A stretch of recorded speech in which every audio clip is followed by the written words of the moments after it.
জন্মের আগে আমাদের অস্তিত্ব কোথায় ছিল এই বিষয়ে ইসলামিক বিশ্বাস ও বিভিন্ন আলেমদের ব্যাখ্যা অনুযায়ী আলামুল আরওয়া বা রুহের জগৎ সম্পর্কে বিস্তারিত তথ্য বর্ণনা করা হল। আলামুল আরওয়া বা রুহের জগৎ সম্পর্কে বিস্তারিত। ১. নাম ও অর্থ। আরবিতে একে আলামুল আরওয়া বলা হয়। আলম অর্থ জগৎ বা পৃথিবী এবং আরওয়া হল রুহু বা আত্মার বহু বচন, তাই এর অর্থ আত্মার জগৎ। ২. সৃষ্টি।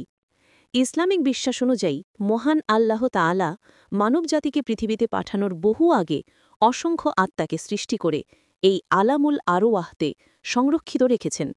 অর্থাৎ পৃথিবীতে আসার আগেই প্রতিটি মানুষই সেখানে কেবল রুহু বা আত্মা হিসেবে অবস্থান করছিল। ৩. রুহু বা আত্মার প্রকৃতি। রুহু বা আত্মা একটি অলৌকিক অর্থাৎ অশরীরী সত্তা, যার প্রকৃত স্বরূপ বা জ্ঞান একমাত্র আল্লাহ তাআলাই জানেন। সূরা আল ইসরা ১৭:৪৯।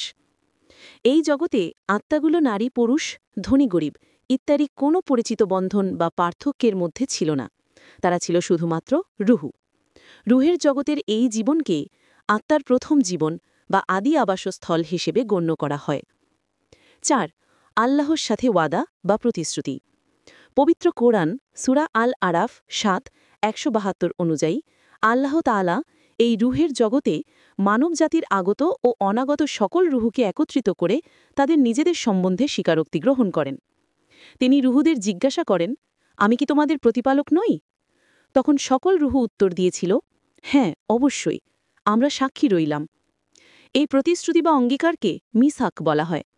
এই ওয়াদা নেওয়ার উদ্দেশ্য ছিল যেন কিয়ামতের দিন মানুষ বলতে না পারে যে তারা তাদের প্রতিপালক সম্পর্কে অজ্ঞ ছিল।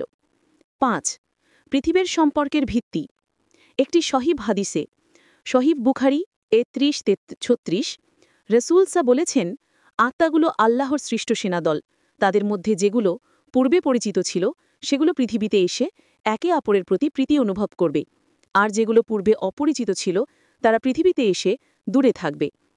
এই হাদিস অনুসারে পৃথিবীতে কিছু মানুষের সাথে আমাদের যে স্বভাবগত আকর্ষণ, বন্ধুত্ব বা হৃদ্যতা তৈরি হয়, তার মূল কারণ হল রুহের জগতেই সেই আত্মাগুলোর মধ্যে আগে থেকে পরিচয় ও বন্ধন ছিল।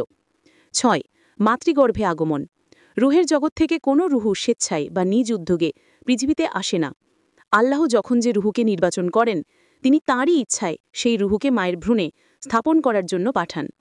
হাদিস অনুযায়ী মায়ের গর্ভে ভ্রূণের বয়স যখন ১২০ দিন ৪ মাস হয়, তখন আল্লাহর নির্দেশে ফেরেশতা কর্তৃক সেই ভ্রূণে রুহু প্রবেশ করানো হয় এবং এর মাধ্যমেই দুনিয়ার জীবনের শুরু হয়। উপসংহার: আলামুল আরওয়ার হল সেই আদি জগৎ যেখানে মানুষ দেহ পাওয়ার বহু আগে শুধুমাত্র আত্মা হিসেবে অবস্থান করেছিল এবং যেখানে তারা তাদের প্রতিপালক হিসেবে আল্লাহর কাছে নিজেদের আনুগত্যের প্রতিশ্রুতি দিয়েছিল। এটি ইসলামী দর্শনে মানুষের অনন্ত জীবনের প্রথম ধাপ।